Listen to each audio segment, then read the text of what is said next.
24절부터 27절까지의 말씀입니다. 저와 여러분이 한 절씩 교독하고 마지막 절은 합독하도록 하겠습니다. 사도행전 24장 24절부터 27절까지의 말씀 교독합니다. 수일 후에 안 뜨나요? 교독합니다. 수일 후에 벨릭스가 그의 아내 유대 여자 두루실라와 함께 와서 바울을 불러 그리스도 예수 믿는 도를 듣거늘 바울이 의와 절제와 장차 오는 심판을 강론하니 벨릭스가 두려워하여 대답하되 지금은 가라 내가 틈이 있으면 너를 부르리라 하고 동시에 또 바울에게서 돈을 받을까 바라는 고로 더 자주 불러 같이 이야기하더라. 이태가 지난 후 보르기오 베스토가 벨릭스의 소임을 이어받으니 벨릭스가 유대인의 마음을 얻고자 하여 바울을 구류하여 두니라. 아멘. 네, 주변에 있는 분들에게 이렇게 한번 인사드리겠습니다. 요즘 날씨에는 당신 생각만 납니다. 네. 왜 당신 생각이 나냐면요. 요즘 더위가 끝난 줄 알았는데 안 끝나고 또 이어지더라고요. 네, 그래서 우리가 항상 이렇게 살다 보면 이 사람이 이제 좀 그만 만났으면 좋겠다. 이제 이 사람 안 봤으면 좋겠다. 이런 마음이 들 때가 있는데 그런 마음이 지나고 나면 또 찾아오는 그 그리움들이 있다고 생각합니다. 우리 빛가서 공교회가 문제가 없는 교회라고 저는 생각하진 않습니다. 그러나 그 문제가 문제되지 않는 교회임을 확인하시면서 예배 가운데 항상 우리 성도들과의 교제가 기쁨이 있고 만남이 기쁨이 있는 그런 빛가서 공교회 되시기를 주님의 이름으로 축원합니다. 네, 오늘은 사도행전 24장 24절부터 27절까지의 말씀을 가지고 듣는 것과 믿는 것이라는 제목으로 하나님 말씀 증거하도록 하겠습니다. 오늘 성경의 이 본문은 저희가 사도행전을 시리즈로 쭉 강의하고 있는 와중에 하나님께서 바울을 통해 어떻게 복음의 확장, 즉 교회가 어떻게 확장되어지고 있는가. 머리가 이상하죠 지금. 난리가 났어요 지금. 네, 제가 파마를 했는데 파마하고 난 다음에 머리를 바람에 한번 쑥 했더니 이상합니다. 이해하시고. 원래 잘생긴 이상해요. 됐죠? 안 됐나요? 네, 주여 할렐루야. 네. 이상해요? 주님 도와주세요. 네, 머리를 진정시켜 주세요. 자, 네, 그냥 대충 보시고 얼굴을 보지 마시고 하나의 은혜를 경험하시면 됩니다. 하나님께서 우리에게 주시는 은혜가 어떻게 임하느냐에 따라서 우리가 그 은혜를 따라 이동하는 과정 속에는 하나님의 일들이 벌어집니다. 그러니까 바울을 사용하신 하나님께서 바울을 통해서 교회를 확장시키기로 작정하셨어요. 그러니까 각각 가는 곳마다 교회가 세워지고 영혼들이 변화되는 이런 일이 있었습니다. 그리고 하나님은 그 바울의 인생을 부르실 때부터 그에게 사명을 맡기셨어요. 그죠? 어떻게 부르셨죠? 이방인의 사도로 부르셨죠. 그래서 바울의 복음은 실제로는 그가 가지고 있는 실력을 따지면 이방인보다는 유대인에게 더 적합합니다. 그죠? 율법에 능한 자였고 율법을 통과한 사람이라고 스스로를 얘기했어요. 바리새인 중에 바리새인이라고 얘기했기 때문에 그는 바리새인들을 설득하기에 너무나 좋은 학문적인 그리고 배경적인 지식을 다 가지고 있었단 말이에요. 근데 하나님이 그를 어떻게 택하셨어요? 너는 이방인의 사도야 라고 택하시니까 그 바울을 통해서 하나님께서는 이방인들에게 복음을 열어가시는데 그 돌아보고 나니까 이유가 있더라는 거예요. 왜냐하면 이방인들에게 복음이 전달되기 위해서는 율법을 뛰어넘는 율법의 완성자이신 예수 그리스도가 어떤 의미가 있는지를 정확히 전달해 줘야 되는 그 사명이 있는 거예요. 그래서 이거는 바울처럼 율법을 제대로 이해한 사람이 아니고서는 할 수가 없는 일이었습니다. 그러니까 그걸 하고 나니까 이 이방 세계의 복음이 제대로 세워지고 교회들이 세워지는 걸 경험했단 말이에요. 동시에 하나님께서는 이 바울을 이방인의 사도로만 부르진 않으셨습니다. 어떻게 부르셨냐? 그를 왕 앞에서 복음을 전하는 사역자로 부르셨다는 거예요. 그러니까 그 복음을 전하는 사역 속에 바울이 하나님의 은혜로 감옥에 갇히게 된 겁니다. 그리고 재판을 받게 되는 거예요. 여러분, 그래서 우리는 일어나는 이 땅의 현상을 통해 이게 하나님의 일인가 아닌가를 자꾸 판별하는 생각이 있습니다. 예를 들면 제가 예전에 청년 때 선교를 겨울 선교를 가는데 저희 선교대원들이 탄 봉고차가 얼음 빙판길에 미끄러져가지고 이 가드레일을 탁 받았어요. 딱 받으니까 그 안에 있는 수많은 자매들이 우리가 선교를 가는 게 하나님 뜻이 아닌가 보다고 이렇게 얘기를 하는 거예요. 여러분, 물론 그렇게 이해할 수 있는 영역이 전 전혀 없다라고 생각하지는 않습니다. 그런데 그렇게 했음에도 불구하고 저희가 무슨 소리 하냐, 이건 하나님께서 하나님의 뜻이 있는 거기 때문에 가야 된다라고 얘기해서 실제로 그 선교를 진행했을 때 놀라운 은혜가 있었습니다. 그 선교 가운데. 그래서 그렇게 말했던 자매들이 굉장히 머쓱해지는 이런 사건이 있었거든요. 제 친구 중에 지금 제일 친한 친구 목사인데 운전면허 시험을 봤는데 떨어졌어요. 그랬더니 자기 운전면허 따는 게 하나님 뜻이 아니래요. 그 말도 안 되는 거죠. 자기 연습을 안 해놓고 운전면허 떨어지니까 이게 하나님 뜻이 아니라는 거예요. 지금 운전 잘하고 다닙니다.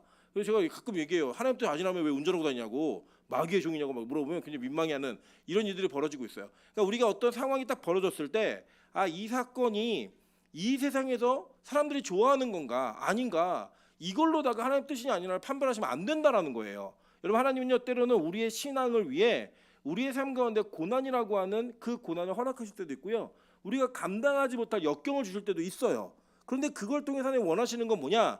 우리의 마음 가운데 있는 진짜 믿음이 온전하게 드러나기 원하시는 거고, 이 상황을 통해 하나님은 우리가 원래 사명의 길로 들어가기를 원하신다라는 거예요. 여러분, 그래서 여러분 아시다시피 이삭 시대에 아브라함 때 있었던 기근이 다시 반복이 됩니다. 근데 이삭이 그 기근 때문에 어떤 일을 하는지 아세요? 부엘라헤로라고 하는 그 땅에서 약속의 땅으로 다시 돌아가는 일이 벌어져요.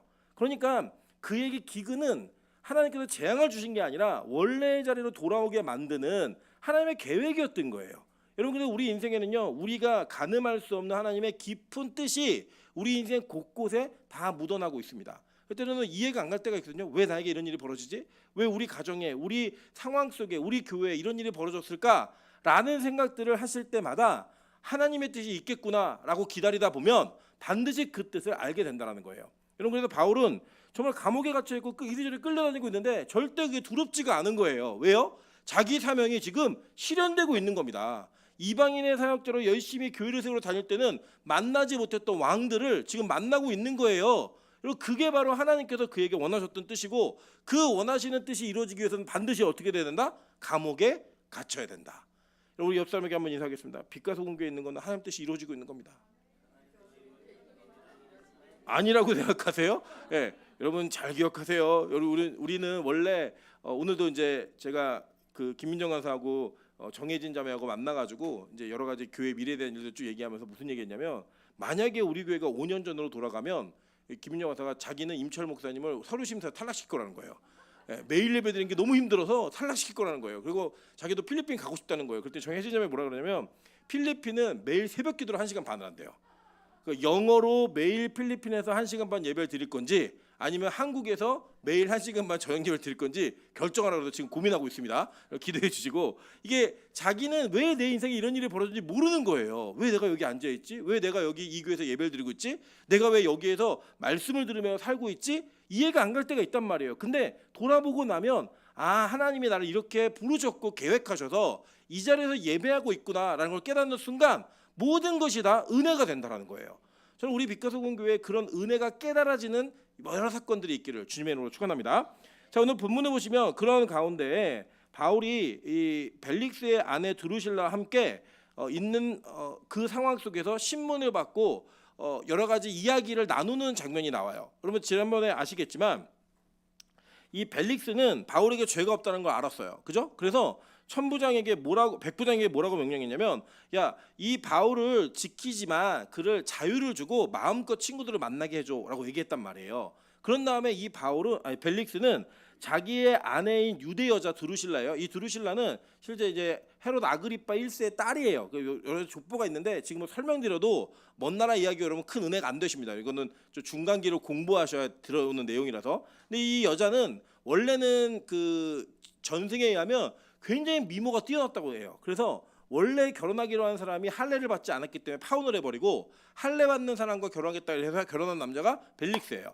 그래서 이 여자는 유대교에 굉장히 심취해 있었고 유대인으로서의 품위를 잃진 않았습니다. 그래서 이 벨릭스가 이 도에 대해서 좀 알았다라고 얘기하는 건 뭐냐면, 자기의 아내에게 들었던 내용이 있는 거예요. 그래서 그 들었던 내용을 가지고 지금 바울을 대하고 있는 겁니다. 그래서 이 바울이 전하고 있는 복음에 대한 내용이 궁금했어요. 그래서 이 여자 자기 아내였던 드루실라와 함께 벨릭스가 바울을 청해 가지고 대화를 나누고 있는 장면을 설명하는 거예요. 그런데 여기 보면은 이렇게 얘기해요. 자, 수일 후에 벨릭스가 그 아내 유대 여자 드루실라와 함께 와서 바울을 불러 그리스도 예수 믿는 도를 듣거늘, 이렇게 얘기해요. 그러니까 예수 믿는 게 도대체 뭐니? 라고 물었다는 거예요. 그리고 바울은 그거를 듣고 얘기했다라는 겁니다. 자, 그런데 그 얘기한 내용이 뭐냐 봤더니 25절이에요. 바울이 의와 절제와 장차 오는 심판을 강론하니 벨릭스가 두려워하여 대답하되 지금은 가라, 내가 틈이 있으면 너를 부르리라 하고 라고 얘기해요. 자, 듣다 보니까 바울이 이 기회가 딱 닿으니까 내가 내 사명을 감당해야지라고 하면서 전한 내용이 뭐냐? 의와 절제와 장차 오는 심판을 강론했다라고 얘기합니다. 그리고 여기 보면 벨릭스는 이 이야기를 들었는데 믿지는 않았어요. 잘 보시면 두려웠다라고만 얘기해요. 여러분, 저는 많은 사람들이 기독교에 대한 진리를 면전에서 1대1로 맞닥뜨리는 것을 두려워한다라고 생각합니다. 이유가 뭐냐? 이 기독교의 복음의 전제는 죽음이라고 하는 사망을 전제하고 있고, 그 사망 이후에 우리 모두에게 적용되어지는 심판의 메시지가 있기 때문에 사실은 두렵습니다. 여러분, 이거 잘 보세요. 예를 들어서 우리가 길을 가다가 누군가 여러분에게 내일 큰 사고가 날 것 같아요. 우리 지나가면 우리 찝찝해요, 안 찝찝해요? 찝찝해요. 우리가 그런 미신이나 이런 것들을 믿지 않음에도 불구하고 누군가 나에게 그렇게 얘기를 한다든지, 아니면 우연치 않게 지나가는 사람이 얼굴을 보니까 60세까지밖에 못 살겠다고, 그럼 59세 불안해요, 안 불안해요? 불안하시죠? 그게 우리 인간이 가지고 있는 심리예요. 그래서 기독교는 이 인간이 가지고 있는 원초적인 두려움에 대한 부분을 반드시 건드립니다. 그 건드려야지만 이게 기독교인 거예요. 그래서 뭘 건드리냐? 우리의 사망 이후에 우리에게 어떤 일이 있는가를 정확히 이야기하고요. 그 사망 이후에 있는 심판에 대한 이야기 속에 유일하게 그 심판에서부터 면제를 받을 수 있는 일이 예수를 믿는 것 외에는 방법이 없다라고 얘기하는 거예요. 이게 뭐가 두렵냐면, 예수를 믿지 않는 사람들은 그 심판에 대한 두려움이 항상 있는 겁니다. 그리고 동시에 그 심판에 대한 두려움이 우리에게 현실화되는 일은 뭐냐면 죽음에 대한 공포가 우리에게 있다라는 거예요. 여러분, 실제로 성경에 있는 많은 제자들을 보시면 그들은 죽음이라고 하는 그 죽음의 권세가, 사망의 권세가 그들의 믿음을 흔들지 못했습니다. 그래서 그는 자신들이 죽을 것을 알고서도 그 죽을 것을 각오하며 복음 전하는 일을 자신들의 사명으로 생각했고, 죽음에 맞닥뜨렸을 때 그 죽음 앞에서 항상 의연하고 초연했어요. 이유가 뭐예요? 그들은 사망 이후에 자신들에게 있는 영원한 나라가 믿어졌기 때문이에요.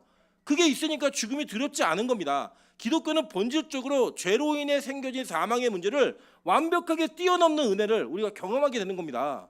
오늘도 우리 장혜민 성도님이 예배 전에 오시더니 이제 곧 오라버니의 49제가 있는데 기독교식 예배를 드리고 싶다라고 말씀하셨어요.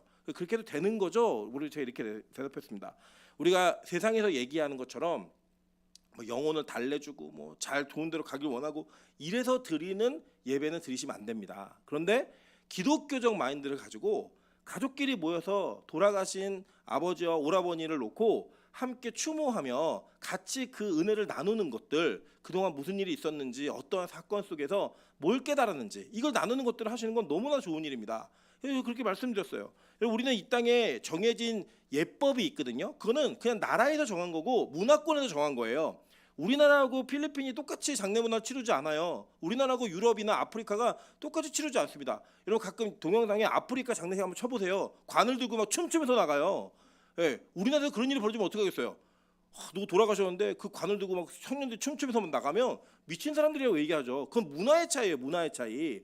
그 문화 속에 죽음을 대하는 태도가 그렇더라는 거예요. 그런데 그 죽음 이후의 영원한 나라는 나라와 상관없이 동일한 상황에 직면하게 됩니다. 그게 뭐예요? 마지막 심판이 우리에게 있다라는 거예요. 장차 올 심판.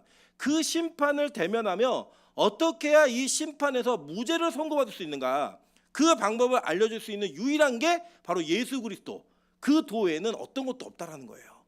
여러분, 그래서 저는요, 이 땅의 윤리와 도덕, 그리고 이 땅 사회가 가지고 있었던, 문화가 가지고 있었던 어떤 룰이 우리의 구원을 보증한다라고 저는 절대 믿지 않습니다. 왜냐하면 아까도 잠깐 말씀드렸지만 나라마다 달라요. 시대마다 다르고요. 시대 정신이 다르고 나라마다 다르기 때문에 그렇게 가지고 있는 윤리도덕의 관점으로 이 사람 천국 가다 지옥 간다고 얘기하는 건 말도 안 되는 어불성설이에요. 여러분, 그러면 조선시대에 살던 사람과 지금 이 시대를 사는 사람의 심판의 기준이 달라야 될까요?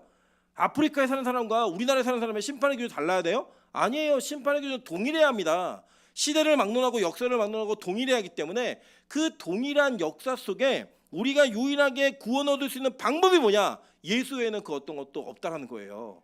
그래서 여러분, 복음은 반드시 예수를 중심으로 전해져야 하고요. 그 예수를 중심으로만 믿으셔야 합니다. 그게 우리에게 유일한 방법이고 유일한 구원의 길이에요. 그래서 그 예수를 믿는 그 믿음이 무엇을 해결하느냐? 마지막 심판에 대한 메시지를 우리에게 소망으로 바꿀 수 있게 만들어준다는 거예요. 이게 기독교의 힘입니다. 그리고 기독교의 본질적 존재 이유이고 목적이에요. 그리고 요 근래에 많은 현대 교회들이 이 세상에서 교회가 무슨 역할을 해야 하는가에 대한 관심을 너무나 많이 표명합니다. 저는 그 영역이 잘못됐다라는 건 아니에요. 그거 해야 돼요. 우리가 사회적인 책임도 감당해야 되고 교회가 할 수 있는 대로 해야 되는 건 맞습니다. 그러함에도 불구하고 교회가 그 본질적인 문제가 무엇인가를 이야기할 때 반드시 해결해야 되는 건 마지막 최후의 심판 때에서 어떠한 소망을 가질 수 있는가를 선언해야 합니다. 그래서 복음을 전하고 메시지를 전하며 전도하실 때에 여러분 그 전도를 교회 소개하는 걸로 마치시면 안 돼요.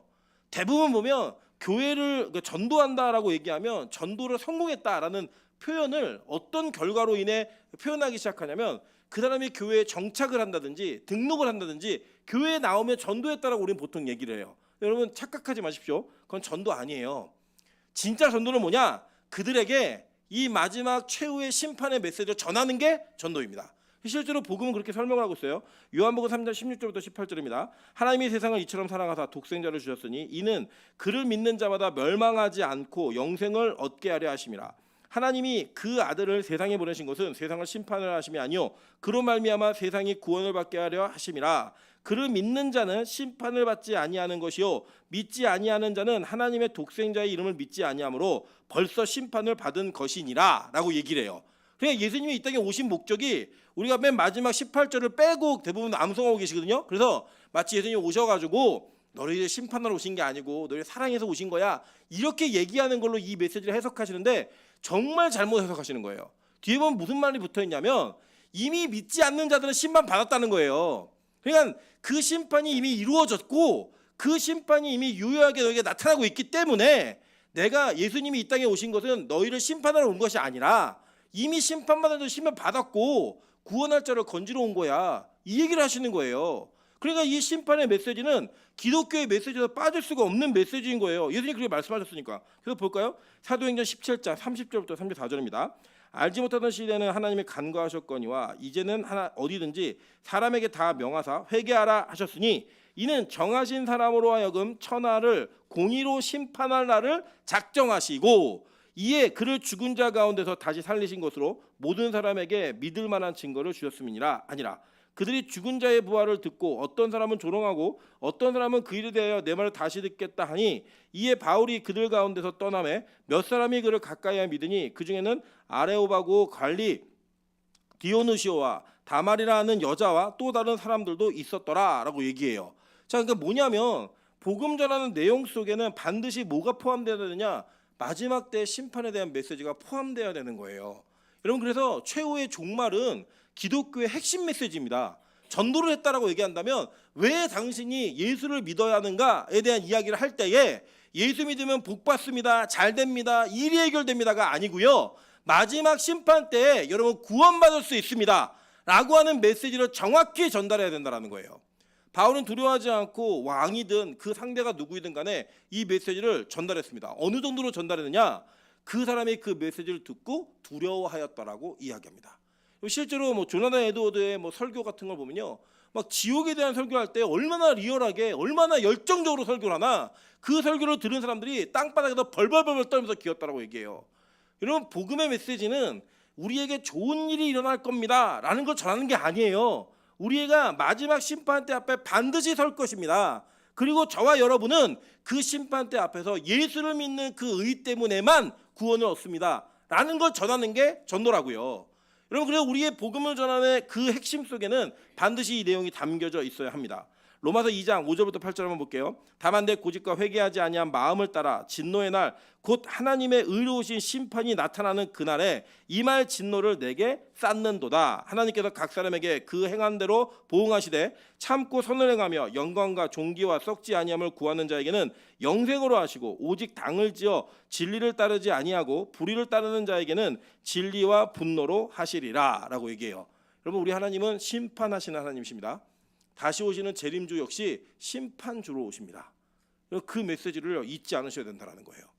여러분 지난 주일날 청주에서 그 신천지 대대적 모임이 있었습니다. 지난주 결석하신 분들은 다시 한번 잘 조사해 보시기 바랍니다. 주변에 지난주 안 오신 분들은 잘 주의해서 보셔야 돼요. 그들이 이 신천지 뭐 이런 이단들은 그 심판대에서의 그 저주와 그 마지막 최후의 심판에서의 구원자가 예수가 아니라 이만이라고 가르치는 거예요. 여러분 그 어떤 다른 존재는 우리를 위해 죽지 않았습니다. 그리고 우리를 대변할 수도 없어요. 여러분 그 심판 때는 사람이 사람을 대변할 수 있는 곳이 아니에요. 그 심판 때는 오직 예수 그리스도만이 우리의 죄악의 문제를 해결했다라고 선언하시고 우리를 구원하시는 하나님이시라니까요. 여러분 이 땅에서 조금 남들보다 깨끗하게 산 것 때문에 너무 교만하게 살지 마세요. 그리고 이 땅에서 누군가보다 조금 더 열심히 산 것 때문에 남들을 비아냥거리거나 조롱하거나 그 사람 우위에 있다고 생각하지 마세요. 우리 모두는 다 우리의 내면 세계를 뒤집어 보면 그 어떤 누구도 이 심판대 앞에서 나는 정직한 자이고 의로운 자입니다라고 얘기할 수 없는 존재라는 거예요. 여러분 우리 모두 다 그럴 거예요. 제가 말씀드린 적이 있지만 우리 모두는 심판대 앞에 가게 되면 우리의 인생의 모든 죄악의 문제를 자기의 입으로 자고하게 되어 있습니다. 그리고 그걸 누가 듣느냐? 전 인류 역사 가운데 있는 모든 성도가 다 들을 거예요. 내가 어떤 생각하고 살았는지, 어떤 죄를 지었는지, 내가 얼마나 미워하는 사람이 있었는지, 남들 모르게 은폐하고 숨겨진 죄악의 문제가 있는지 다 드러낼 거예요. 그럼 어떠실 것 같아요? 그러면 이런 일이 벌어지면요 정말 죽고 싶은 거예요. 여러분 가끔 우리 보시잖아요. 이 세상에서도 좀 무언가 의롭게 산 것처럼 보여지고 정직하게 산 것처럼 보여지는 사람들이 어떤 범죄에 연루되어서 자기의 모든 죄악이 드러났을 때 많은 사람들이 취하는 방법이 뭔지 아세요? 자기 목숨을 끊어요. 저는 그 목숨을 끊는 게 두려워서 끊는다고 생각하지 않습니다. 그 부끄러움과 수치를 견디지 못해서 그 부끄러움 때문에 자기의 목숨을 끊어서라도 그 장면을 회피하고 싶은 거예요. 여러분 그런 일이 우리에게 안 벌어질 것 같습니까? 다 벌어집니다. 다 벌어져서 정말 우리 입에서 하나님 죽여주세요 라는 말이 나올 수밖에 없는 그 시점에 그 모든 상황을 역전하시는 예수의 은혜가 그 심판대 앞에도 우리에게 부어지는 거예요. 그때 우리가 의인이 되는 겁니다. 그 의인의 경험을 경험하고 나면 그 자리를 통과해서 천국에 들어간 모든 사람들은요 어떤 누구도 조롱할 수 없어요. 왜요? 우린 다 알아요. 이미 우리가 어떤 죄악을 지었는지 어떤 죄 가운데서 구원받은 자인지를 다 알기 때문에 누가 누구보다 낫다라고 얘기할 수 있는 사람이 없다라는 거예요. 누가 누구보다 괜찮은 사람이 있다라고 말할 수 없다라는 겁니다. 그래서 이 심판은 예수를 믿지 않는 사람에게는 가장 먼저 오는 게 뭐냐? 두려움이에요. 두려움. 그래서 그 두려움을 외면하기 위해 무관심인 것처럼 관심 없는 것처럼 안 믿는 것처럼 얘기하지만 많은 사람들이 진짜 심판대 앞에 설 그날이 가까워오잖아요. 그러면 예수에 대한 종교에 대한 신앙에 대한 관심이 높아집니다. 왠지 아세요? 이렇게 끝나면 그 뒤에 무언가 있을 것 같은 불안함이 있는 거예요. 내가 들었던 것들에 대해서 내가 이해했던 것들에 대해서 이렇게 있는 거예요. 그래서 그들은 그 두려움에 머물러 수밖에 없는 겁니다. 근데 그 두려움은 우리의 영혼을 구원하지 못한다는 거예요. 진짜는 뭐냐? 그 두려움으로 인해 우리가 살 수 있는 유일한 길이 예수임을 붙들고 나아가는 자들에게만 그 구원이 있다라는 거예요. 이걸 선포하는 게 기독교입니다. 그리고 여러분 말씀을 듣는 것과 말씀을 믿는 것은 큰 차이가 있어요. 여러분 오늘 보세요. 벨릭스는 들었어요. 들었고 그걸 두려워했어요. 그러나 그는 믿지 않았어요. 그래서 한 얘기가 뭐냐면 너 그냥 들어가. 내가 시간이 되면 부를게. 그래서 자주 불러서 대화를 합니다. 근데 그 대화의 목적이 뭐였는지 아세요? 얘가 억울하게 갇혀 있는데 지금 안 풀어주는 거예요. 여기 뒤에 보시면 27절에 이태가 지난 후라고 얘기해요. 이태는 2년이에요. 그러니까 죄가 없는데 몇 년을 잡아놓은 거예요? 2년을 잡아놨다고요. 2년 동안 바울이 뭐 했냐면 벨릭스가 부르면 가서 떠듬 말도 안 되는 얘기를 해도요 구원이 임한다니까요. 제가 경험했던 일이 있어요. 제가 그 청년 때 대만 선교를 다니는데 대만 선교 다닐 때 이제 우리가 중국말을 잘 못하잖아요. 그러니까 중국말을 그냥 외워요 통째로. 그래갖고 사형리를 다 외웁니다. 여기 만나면 그냥 몰라요 무슨 뜻인지도. 셔나이니 삥치에 웨이도 셔미 요 이쯤이야도 찌와 그러고 얘기해요. 몰라요 그냥 무슨 뜻인지. 근데 그게 뭐냐? 하나님은 당신을 사랑하시며 당신과 놀라운 길을 갖고 계십니다. 이거예요 그냥. 그 얘기를 하는데 저희는 그래도 그거라도 할 줄 알아요. 젊은 사람 만나면 영어도 할 수 있어요. 그리고 영어로 막 얘기해요. 안 되는 영어로 막 설명을 합니다. 그러면 가끔씩 그 사람들 중에 교회로 오는 사람들이 생겨요. 그런데 제가 뭘 봤냐면 어느 날 저희 전도를 하는데 죄송하지만 손이 한쪽이 없으신 그리고 얼굴에 큰 상처가 있는 분이 좀 거구해요 몸이. 저기서 걸어오시는 거예요. 저희 선교팀 아무도 그 사람 잡지 않았어요. 무서워서요. 말을 했을 때 막 이게 뭔가 이렇게 그 거부 반응이 오면은 이게 두려워서 못했어요. 근데 저희 교회에 대만 선교를 따라가신 권사님 한 분이 계셨는데 75세셨어요. 이분 중국말 하나도 못해요. 그리고 뭐 영어도 못하는 분이에요. 그분이 갑자기 그 사람의 손을 빡 잡는 거예요. 그럼 엄청 화내죠. 자기의 핸디캡이 있는 부분을 건드니까. 화를 냈음에도 불구하고 괜찮아 따라와. 이 사람이 막 계속 중국말로 자기 바쁘다고 얘기해요. 근데 선생님 못 알아듣으세요. 괜찮아 따라와. 그럼 막 끌고 가요. 그럼 막 이 사람이 나는 바쁘다 막 얘기하고 나는 얘기하다 괜찮아 따라와요. 여러분 놀라운 일이 뭔지 아세요? 그 저녁 집회에 그 사람이 안 좋아 있는 거예요. 여러분 그 집회가 시작되었을 때 그 사람의 눈에서 눈물이 터지는 걸 저희는 보고요. 그래서 제가 놀라운 사실을 깨달았어요. 저는 말도 할 줄 알고 사람을 만나서 대화도 할 줄 아는데 우리가 알고 있는 복음을 전할 수 있는 용기도 없고 그 전하는 것 자체가 두려웠어요. 우리는. 그런데 그 권사님은 말도 할 수 없고 이 사람이 무슨 말도 못 알아들어요. 이 권사님은 팅부동 그러면 데리고 가요. 그냥 데리고 오는데 그 말 한마디 하지 않았던 그 손잡은 손에 복음의 능력이 임하더라고요. 구원의 은혜가 임하는 거예요. 그럼 나는 말을 못하고 입이 둔하고 그런 게 하지 마세요. 복음은 하나님께서 일하시면 우리의 실력과 상관없이 나타나는 능력입니다. 여러분 그래서요 우리는 뜨문뜨문 그래도 괜찮아요. 그냥 얘기하면 돼요. 어제도 지금 저희 집에 저희 사촌 동생이 와 있어요. 사촌 동생이 와 있는데 저희 사촌 동생은 예수를 제대로 믿는 아이가 아니에요. 근데 이 아이가 직장 내 갑질을 4년 동안 당해가지고 자살 충동이 자꾸 오고 약을 먹지 않으면 잠을 못 자서 자기가 어떻게 할 줄 모르는 상황 속에 하늘문이 생각나서 왔대요. 그리고 오빠네 집에 가서 쉬고 싶대요. 저는 그 아이 초등학교 때 조그만 때 보고 못 봤거든요. 근데 이 조그만 아이가 이제 29살이 돼갖고 저희 집에 들어온 거예요. 들어왔는데 원래 저희 아내는 저희 집에 누가 들어오면 어떻게 하면 빨리 집에 가게 할까라는 고민하는 사람인데 이 아이가 사촌 동생이죠. 저희 동생이 들어왔는데 이 아이를 집에서 보호하고 싶은 마음이 하나님 주시다는 거예요. 그리고 이 아이를 어떻게 하면 교회를 잡아줄까, 어떻게 하면 교회에 정착하게 할까 이 생각을 하다가 자기가 혼자 예배드리면서 응답을 받더니 어제 그 아이하고 결혼하기 위해서 준비하고 있는 그 예비 신랑하고 둘을 불러놓고 떠듬떠듬 자기가 경험한 일들과 들었던 말씀들을 막 가르치는 거예요. 계속. 제가 옆에서 그걸 쭉 보고 있으면서 원래 저희 아내는 말이 유수처럼 잘 나오는 사람이 아니에요. 저희 아내는 오히려 정말 좋은 마음으로 얘기하다가도 오해를 불러일으키는 말들을 많이 하는 사람이거든요. 그런데 그 말을 떠듬떠듬하고 자기가 끝나고도 내가 받은 은혜를 다 못 전달한 것 같아 이렇게 얘기를 했어요. 근데 제가 이렇게 얘기했습니다. 괜찮아. 하나님이 일하실 거야. 사람이 말한다고 되지 않아. 그랬더니 이 두 친구가 자신들이 영적으로 회복될 때까지 하늘문에 그리고 우리 집에 있으면서 이 회복을 할 때까지 있겠다라고 얘기를 하는 거예요. 그 전까지 제가 아무리 얘기를 해도요, 막 빛가서 공교회 와볼래, 별 얘기를 해도 아니라고 자기는 자기 나름대로 방식이 있다고 얘기했던 그 친구가 그날 밤에 제가 볼 때는 두서없이 얘기했음에도 불구하고 그 말씀 속에서 하나님의 은혜를 경험하니까 하나님의 은혜가 열리니까 나 그렇게 할게요라고 말하더라고요. 이런 그게 복음의 능력인 겁니다. 그래서 빛가서 공교회는 말 잘하는 사람이 대우받는 교회가 아니라 복음을 제대로 전하는 사람이 대우받는 교회여만 해요. 그게 뭐냐면 여러분 누굴 만나든지 간에 십자가의 복음과 심판에 대한 그 선포를 반드시 하셔야 된다고요. 한순간에 아니더라도 긴 시간을 갖더라도 심판이 있습니다.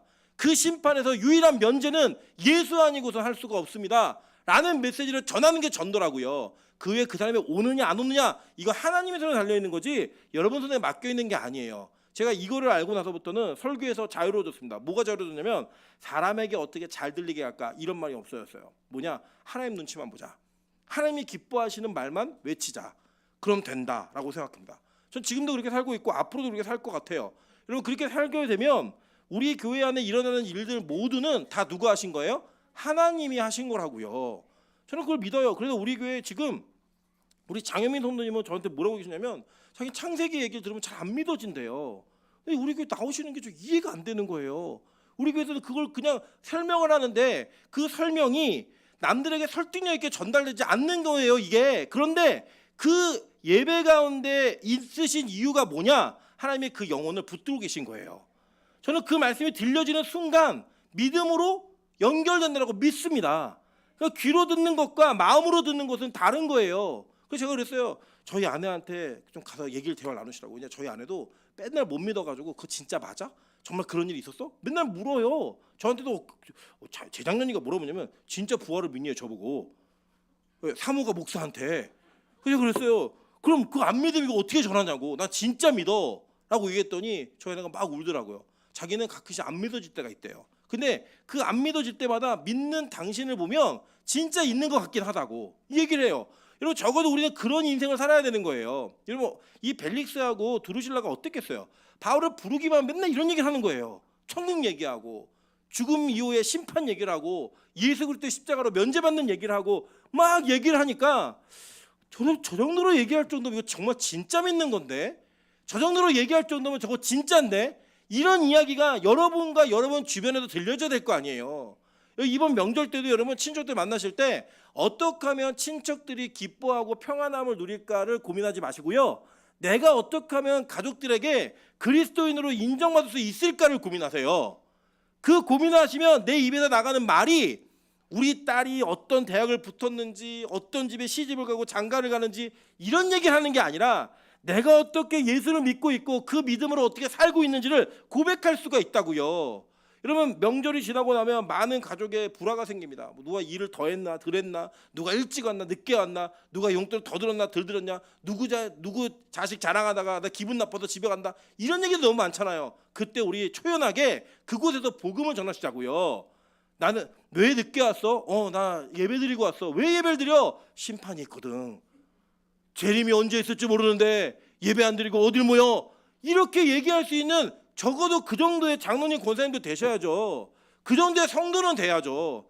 이런 그런 마음으로 우리가 이 세상을 살아가면 우리는 상대가 누구이든 그 사람 앞에서 절대 위축되지 않는다라는 거예요. 저는요 빛과소금 교회에 좀 그런 성도들, 배짱 있는 성도들이 좀 있었으면 좋겠어요. 세상의 권력 앞에 벌벌 기고 누군가 나의 생사 여사건을 쥐고 있다고 생각하면 그 사람 비유 맞추게 노력하는 인생을 사는 게 아니라, 내가 무죄라는 거, 무죄잖아요. 우리 이 세상에 무슨 죄를 지었다고 우리가. 여러분 죄 없어요. 다만 죄가 있다면 여러분 존재가 죄예요.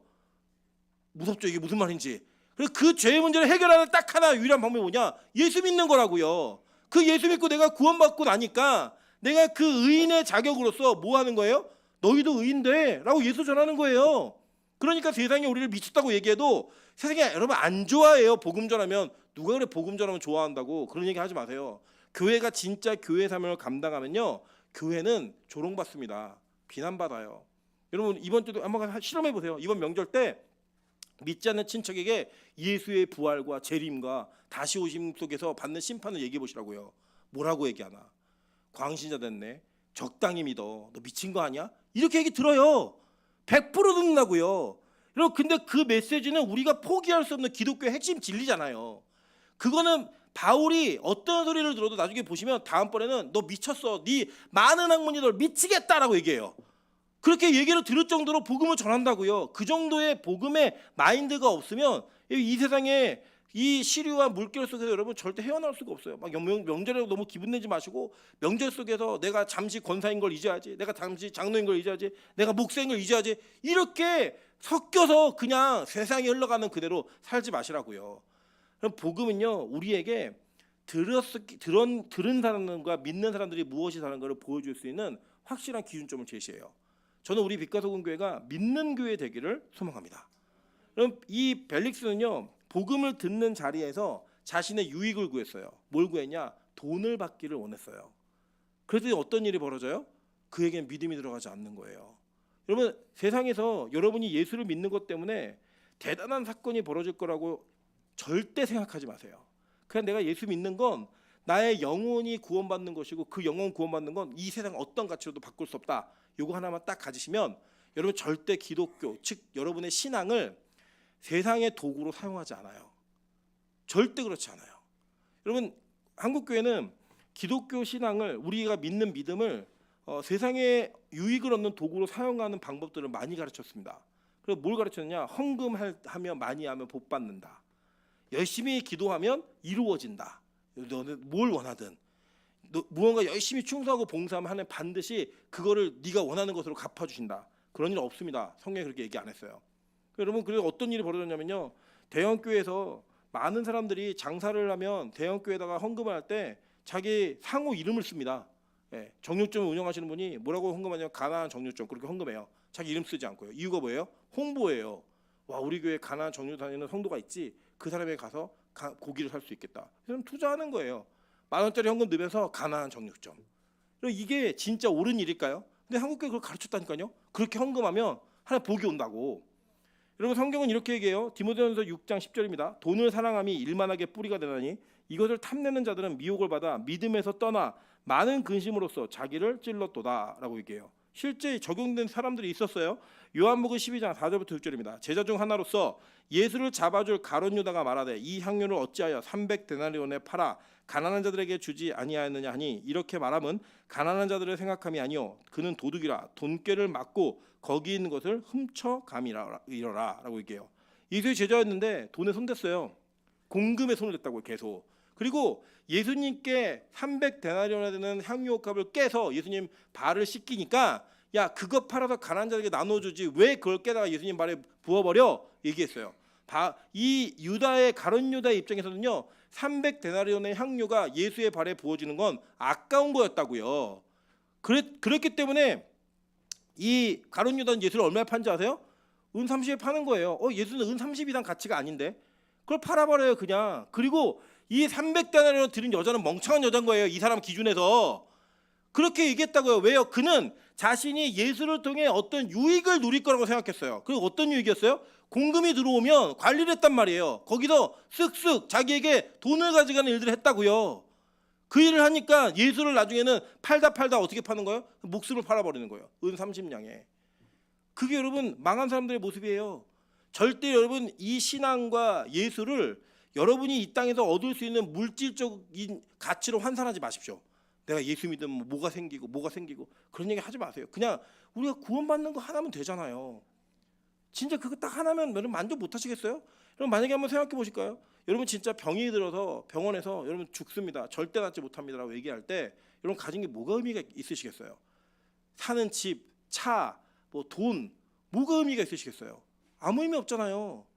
여러분 이상해요. 돈을요 버는 법은 모으는 법은 배우셨는데 쓰는 법을 못 배우신 분들이 너무 많아요. 그래서 죽기 전까지 못 쓰고 죽어요. 얼마나 억울해요 그게. 제가 보면요 제가 아는 저희 가족들 중에도 저희 직계 가족이 아니라 이렇게 좀 먼 가족들 중에도요 진짜 많이 모으신 분들이 계세요. 쓸 줄을 모르세요. 사용할 줄을 몰라요.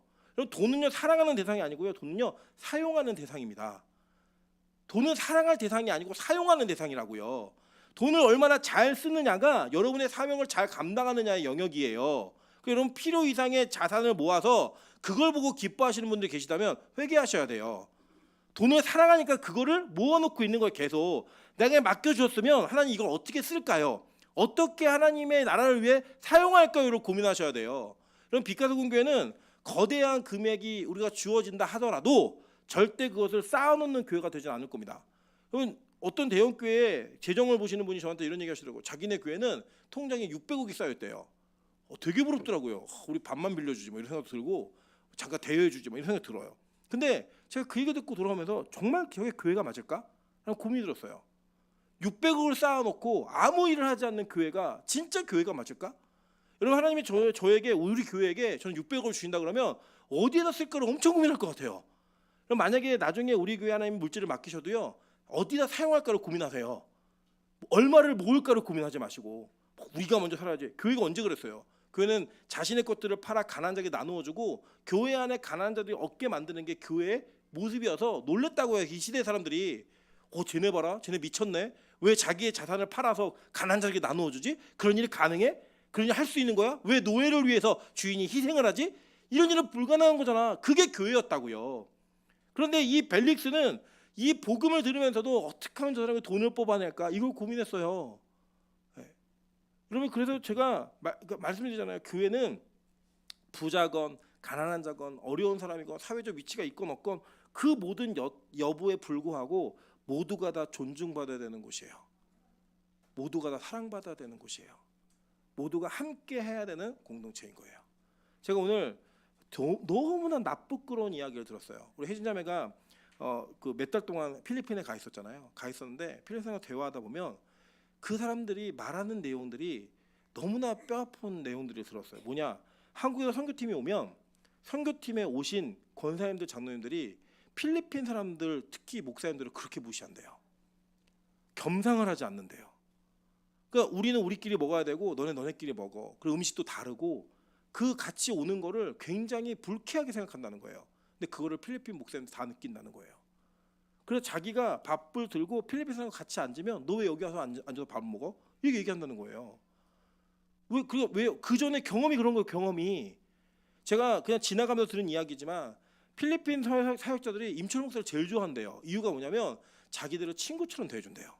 저는 가면요 그냥 그분들과 같이 앉고 대화하고 나누고 하는 게 어렵지가 않아요. 그냥 원래 제가 그런 사람이잖아요. 그냥 누구를 만나도 뭐 목사로서의 품위와 채통을 지킨다 이런 게 없고 그냥 두루두루 친하게 잘 지내고 같이 함께하는 이런 걸 더 중요시 여기는 사람이다 보니까 저는 그분들이 다 귀해요.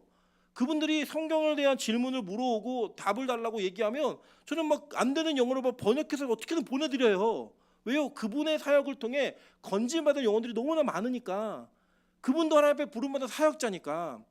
여러분 우리가 돈의 가치로 이 세상을 평가하고 바라보기 시작하면 여러분 소형교회 있으시면 안 돼요. 대형교회 가세요. 그래야 여러분 유익이 더 많아요.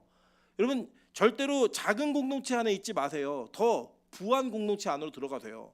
오늘도 저희가 무슨 준비를 좀 하느냐고 어디 좀 가보자 그래서 성북동에 있는 동네 갔는데요. 길을 잘못 들어갔고 정말 서울시에서 보지 못하는 부잣집을 다 구경하고 왔어요. 다 구경하고 오는데 정말 집이 크더라고요. 그 정말 담장이 높고요. 사생활을 가리기 위해 다 창문을 가려놨어요. 근데 이제 두 사람이 이렇게 얘기하더라고요. 저런 집에 들어가서 탐방을 한번 해보고 싶대요. 너무 부럽다는 거. 이런 게 뭔지 모르잖아요. 그 안에 뭐가 있는지 몰라요. 우리는 그 안에 어떤 세상이 있는지 어떤 세계가 있는지. 근데 저는요 제가 이렇게 얘기했어요. 나는 하나도 부럽지 않아. 전 진짜 부럽지 않아요. 이 세상에 돈 가지고 막 자랑하고 뭐 큰 집 살고 이런 거 정말 하나도 부럽지 않아요. 전 누가 부럽냐면 설교를 잘하는 사람이 제일 부러워요. 하나님의 말씀을 제대로 해석하는 사람이 제일 부러워요. 어떻게 이 사람은 이런 해석을 하지? 어떻게 이런 말씀을 캐내지? 이거 너무 부러워요. 우리가 어디에 가치를 두느냐가 여러분이 부러워하는 그 영역이 어딘지를 평가해 보시면 여러분의 이 안에 있는 내재된 욕망이 다 들통이 나는 거예요. 좋은 차를 타고 지나가는 사람이 부러우십니까? 여러분의 마음은 차에 있는 거예요. 잘생긴 남자친구가 있는 사람이 부러우세요? 여러분 잘생긴 남자친구에게 있는 거고요. 그래서 어떤 사람을 선택하고 어떤 걸 선택하느냐가 여러분이 어떤 내재적 욕망을 갖고 있느냐를 변명할 필요 없이 다 드러내는 거예요. 변명할 필요 없이.